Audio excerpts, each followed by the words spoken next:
Bones, una de les millors coses que té Flipgrid és la facilitat que ens dona per compartir els nostres tòpics amb les famílies o amb els alumnes. Fixeu-vos, una vegada que anem en el tema, tenim dues possibilitats per compartir el nostre tòpic. Un seria mitjançant el codi, fixeu-vos aquí, si jo veuré com ho veu l'alumne, facilitant aquest codi podrà entrar directament en aquesta pàgina, en la qual ja podrà l'alumnat, clicant a la càmera, els hi sortirien les mateixes opcions que hem vist en vídeos anteriors per gravar el seu propi vídeo i a la vegada també podrà entrar, podrà veure les respostes dels companys. Això seria mitjançant el codi.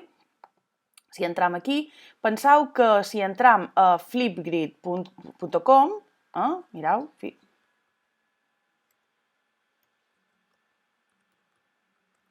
veus? A la pàgina inicial, aquí és on ells haurien de clicar a aquest codi. De tota manera, si els volem facilitar l'enllaç, aniríem aquí, Share Topic, i automàticament copiant aquest enllaç i facilitant l'alumnat o les famílies, amb aquest enllaç no cal que entrin directament a Flipgrid, ja entren directament. Tenim altres possibilitats de compartició mitjançant un codi QR, incrustant en un blog o pàgina web, compartint amb Google Classroom i seleccionant la classe en la que volem compartir. Per tant, trieu la que més vos interessa, mitjançant el codi que els nens entrin a la pàgina o compartint en l'enllaç directe. D'acord?